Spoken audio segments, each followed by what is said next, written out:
It's a special Saturday night edition of Time About the Movies, aka my allergies are still bothering me, and I forgot to do an episode on Thursday, so this is now a bonus episode to keep me back on track. There won't be a movie stop today, by the way, so you're just going to get a new Time About the Movies today. I'll have another movie stop episode for you next week, but you're not here for that. You're here for Time About the Movies. It's March 23rd, 1990, and we begin today with one of the biggest comedies of all time, Richard Gere and Julia Roberts in Pretty Woman.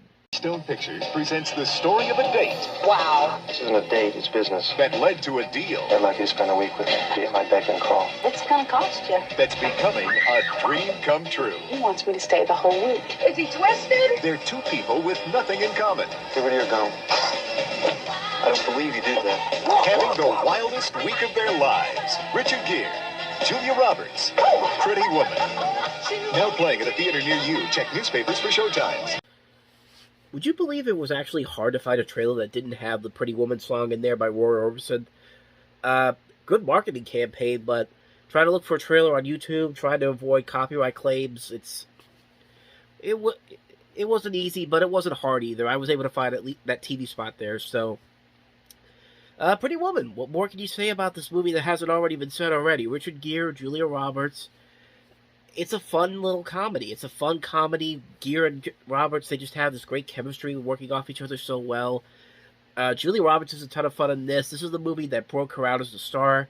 Even though she did have an Academy Award nomination the year prior to this with Steel Magnolias, this was actually the movie that launched her into superstardom, because every movie that she would do after this point made money. Like there was a stretch where she was actually one of the biggest box office stars in the country at the time. But yeah, what can I say about this movie that hasn't already been said already? It's a fun romantic comedy. It's a little formulaic at times. It can be a little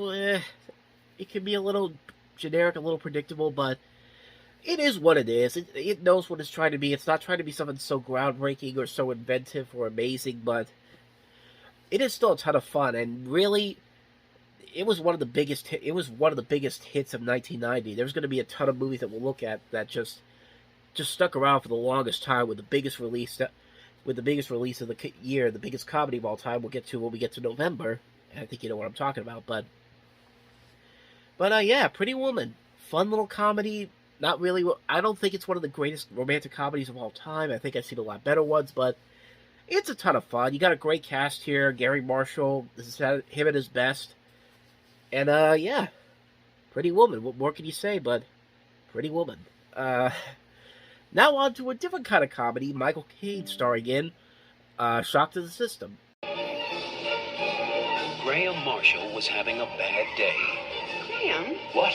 What is the matter with you tonight? A bad job. There is a man in my office. A bad marriage. I forgive you for failing. Now he just killed to have a good time. Yay! Michael Caine, Elizabeth McGovern, and Peter Riegert. We mustn't let a little thing like this ruin our evening. A shock to the system. One of the many, many dark black comedies we got during this time period, and most of them were not very good, but then you had some that were actually really good, like War of the Roses, and Shock to the System is kind of in the middle. It's a fun movie. If you've ever seen American Psycho, Michael Caine's character definitely has a lot of Patrick Bateman vibes in this movie. It doesn't go as completely insane as American Psycho did, but it's a ton of fun. I like Michael Caine playing this sadistic asshole. He's and a sadistic villain, kind of, antagonist, if you want to say, but yeah, it's a fun movie. It's a fun, dark, black comedy that a lot of people really don't talk about all that much, but it's a really good movie. It's got a great cast: Elizabeth McGovern, Peter Riegert, Susie Kurtz, Jenny Wright, and it knows what it's trying to be. It can be as dark as it wants to be. It doesn't go to the insane levels of some other comedies like War of the Roses, but it's fun for what it is. It's actually it's a pretty fun movie. I don't think a lot of people really talk about it, but they definitely should check this one out. If you like Michael Caine movies and want to see him in one of his best underrated performances, A Shock to the System is definitely that movie for you. So let's go to move on to the last movie, and that is The Fourth War. Somewhere in Eastern Europe, a battle is about to begin. It's not east versus west. Look, it's the Defector making a run for it. Nor us against them.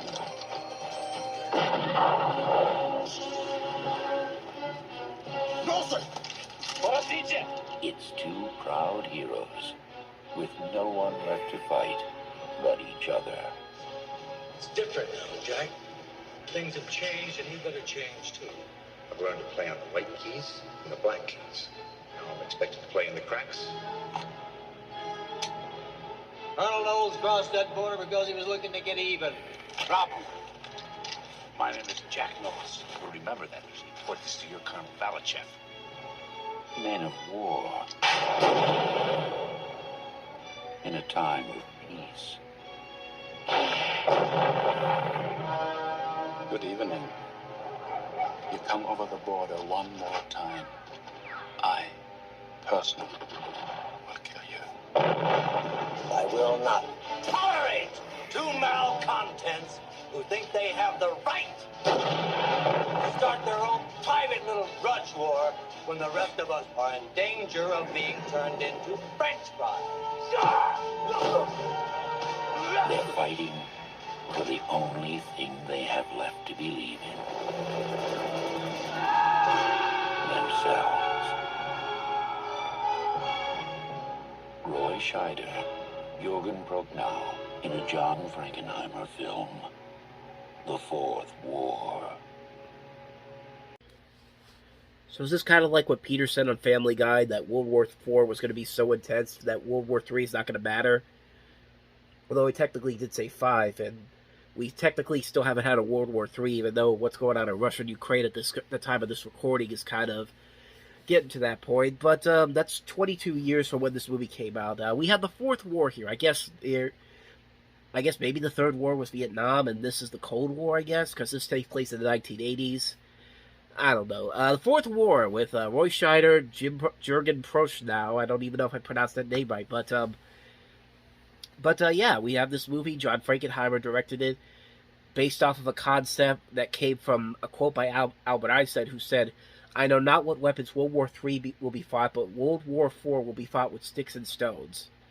And I guess that was an idea for a movie, and it makes for a pretty good movie too. It's one that maybe it's because it's Caine Films, people automatically assume it's going to be either a really bad movie or a cheesy fun movie. But this is actually not a bad movie for them. It's one of the few movies that Caine Films did that was actually kind of really good.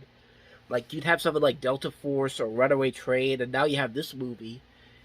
And it's actually really good. It's got a really good cast to it. Scheider and Prochnow, Tim Reed from Frank's Place at the time, Harry Dean Stanton, Dale Dye, Laura Harris.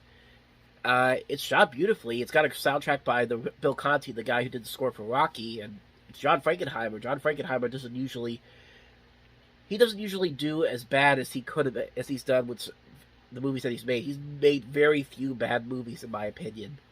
But when he makes a bad movie, it's a pretty bad movie. But this is actually not one of his bad movies. It's actually one of his better movies. It's one of those movies where it's just like an interesting psychological character study of these two guys just getting ready to go after each other. Some of the lines of dialogue here are feel a little dumbed down, if you want to call it that. Like there are lines in here that are just like, okay, you dumb this down so you can appeal to your typical audience, but this is a decent thriller. It's a movie it's once again another movie that I'd say if you haven't seen it, I definitely recommend checking it out. It's definitely worth watching. The Fourth War from Roy Scheider and Jurgen Prochnow, and directed by John Frankenheimer. And with that said, that's going to wrap up another edition of Time About the Movies. Next time around, we have 2 movies to look at. One of those movies would help set the tone for the rest of the decade, and that is Teenage Mutant Ninja Turtles, which ended up becoming not only one of the biggest hits of the year, but for a long time, one of the biggest independent movies ever made. And we'll delve more into that the next time around. We've also got Dana Carvey making his leading feature film debut after his time on Saturday Night Live, Opportunity Knocks. So we'll look at both of those movies tomorrow. Thank you guys for watching, and as always, if you want to see more videos like this, check out the playlist on the next page, check out the previous episode, and I'll see you guys tomorrow for another new episode. So thank you for watching. I'll see you guys tomorrow, and until then, take care.